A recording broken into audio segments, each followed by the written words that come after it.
Assalamualaikum warahmatullahi wabarakatuh. Kembali lagi bersama Bapak, yaitu Bapak Setiawan. Saya harapkan kalian semua sehat pada pagi hari ini dan dapat mengikuti pembelajaran online virtual pada pagi hari ini. Bapak rasa kalian selalu semangat dalam mengikuti pembelajaran pada pagi hari ini. Untuk memulai pembelajaran pada pagi hari ini, lebih baik kita memulainya dengan berdoa. Bapak akan pimpin doa ya anak-anak. A'udzu billahi minas syaitonir rajim. Bismillahirrahmanirrahim. Raditu billahi rabba wa bil islami dina wa bi Muhammadin nabiyyan wa rasula. Rabbi zidni ilma warzuqni fahma. Amin ya rabbal alamin. Baik.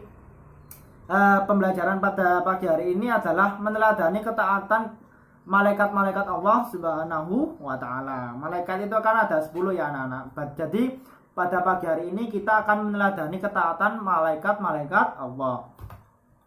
Dimana yang pertama kita akan mengkaji dan memahami malaikat-malaikat Allah. Yang kedua mengkaji dan juga memahami makna iman kepada malaikat. Yang ketiga mengkaji dan memahami strategi dakwah di Mekah. Terus menerapkan sikap disiplin dan tertib dalam perilaku sehari-hari. Jadi seperti itu. Kalian apakah sudah tahu bahwa malaikat pernah bertanya kepada Allah? Ketika Allah hendak menciptakan manusia, malaikat itu bertanya, apakah engkau akan menciptakan makhluk yang kerjaannya hanya merusak dan menumpahkan darah? Sementara kami di sini adalah malaikat. Sementara kami senantiasa bertasbih dan memujimu. Allah Subhanahu wa ta'ala.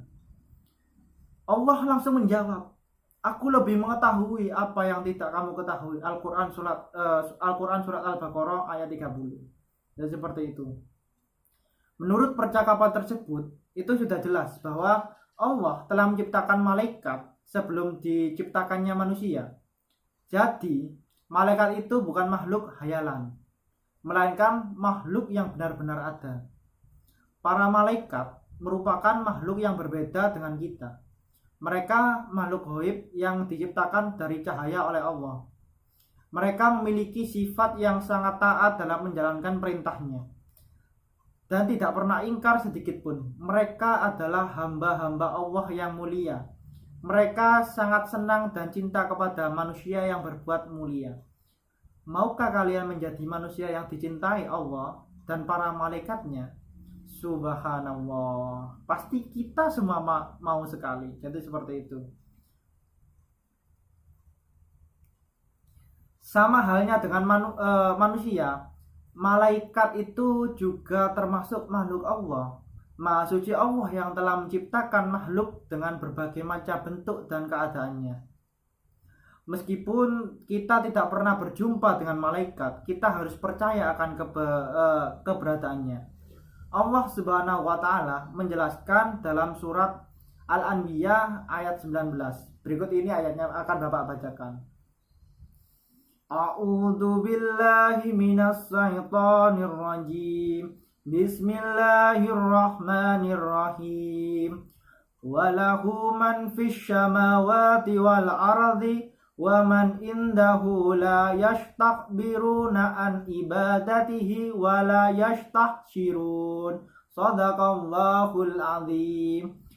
Artinya, dan miliknya siapanya yang di langit dan di bumi, dan malaikat-malaikat yang di sisinya tidak mempunyai rasa angkuh untuk menyembahnya dan tidak pula merasa letih.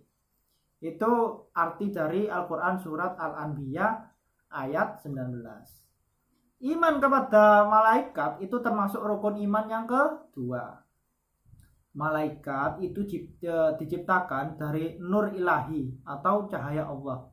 Malaikat diciptakan oleh Allah sebagai utusannya untuk mengurusi berbagai urusan. Sifat-sifat dan perilaku malaikat antara lain yang pertama, selalu patuh kepada Allah dan tidak pernah berbuat maksiat kepadanya. Yang kedua, malaikat dapat berubah wujud sesuai kehendaknya. Kadang-kadang Jibril datang kepada Nabi Muhammad menyamar sebagai sahabat yang bernama Diya al-Kalbi. Terkadang seperti sahabat dari Arab Badui. Yang ketiga, malaikat tidak makan dan tidak minum. Yang keempat, malaikat itu tidak memiliki jenis kelamin. Yang kelima, malaikat itu tidak pernah letih dan tidak pula berhenti beribadah kepada Allah Subhanahu wa taala. Yang keenam, malaikat senang mencari dan mengelilingi majelis zikir. Yang ketujuh, malaikat berdoa bagi hamba yang duduk menunggu sholat berjamaah. Jadi seperti itu. Jadi kalian harus sering sholat berjamaah agar berdoa, agar didoakan oleh malaikat. Karena malaikat itu berdoa bagi hamba yang duduk menunggu sholat berjamaah. Jadi seperti itu. Lah, setelah mengetahui sifat-sifatnya, kita akan mengkaji perbedaan malaikat, jin, dan manusia. Malaikat, jin, dan manusia. Yang pertama, kita akan bahas malaikat. Malaikat itu diciptakan dari nur atau cahaya. Kalau jin itu dari mana, Pak? Jin itu diciptakan dari api. Sedangkan manusia itu diciptakan dari apa, Pak? Dari tanah. Malaikat itu termasuk makhluk gaib. Kalau jin itu makhluk gaib. Kalau manusia itu makhluk yang terlihat atau kasat mata. Ketiga, malaikat itu selalu patuh dan taat kepada perintah Allah. Sedangkan jin itu ada yang patuh dan ada yang durhaka kepada Allah. Kalau manusia sama kayak jin, ada yang patuh dan juga ada yang durhaka kepada Allah. Keempat, malaikat itu tidak makan dan tidak minum. Kalau jin itu makan dan minum, manusia juga sama, makan dan minum. Malaikat itu pikirannya itu jernih dan lurus. Kalau jin itu pikirannya berubah-ubah, sama dengan manusia, pikirannya berubah-ubah. Yang keenam, malaikat itu tidak mempunyai nafsu. Kalau jin itu punya nafsu, sama seperti halnya manusia juga punya nafsu. Sekarang kita akan membahas mengenai nama dan tugas malaikat. Al-Quran tidak menyebutkan berapa jumlah malaikat yang pasti, namun ada penjelasan melalui hadis yang diriwayatkan oleh Bukhari dan Muslim dari Anas bin Malik bahwa pada saat Nabi Muhammad SAW Isra Mi'raj dan bertemu dengan Ibrahim alaihissalam yang sedang bersandar di Baitul Ma'mur, di sana terdapat 70.000 malaikat. Dari penjelasan riwayat hadis tersebut menandakan bahwa jumlah malaikat itu sangat banyak. Namun pada bagian ini hanya akan dijelaskan malaikat-malaikat yang tercatat di dalam Al-Quran maupun hadis. Yang pertama Jibril, itu kan ada lagunya ya adik-adik. Jibril, Mikail, Israfil, Munkar, Nakir, Raqib, Atid, Ridwan, Malik. Ya, jadi seperti itu. Tugasnya malaikat Jibril itu apa, Pak? Malaikat Jibril itu tugasnya menyampaikan wahyu kepada Nabi dan Rasul.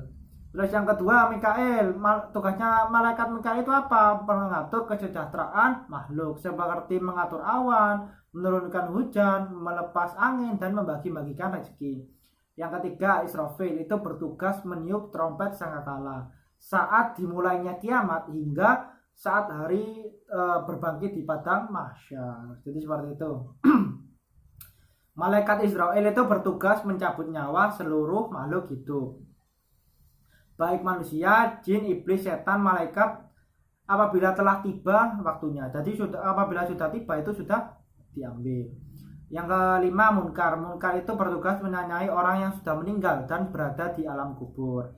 Nakir sama, bertugas menanyai orang yang sudah meninggal dan berada di alam kubur. Raqib itu bertugas mencatat semua pekerjaan baik setiap manusia sejak akil balik sampai akhir hayat. Sama seperti malaikat Atid. Malaikat Atid itu bertugas mencatat semua pekerjaan buruk. Bedanya itu ada di baik dan buruk. Kalau Raqib itu yang baik, kalau Atid itu yang buruk amalnya.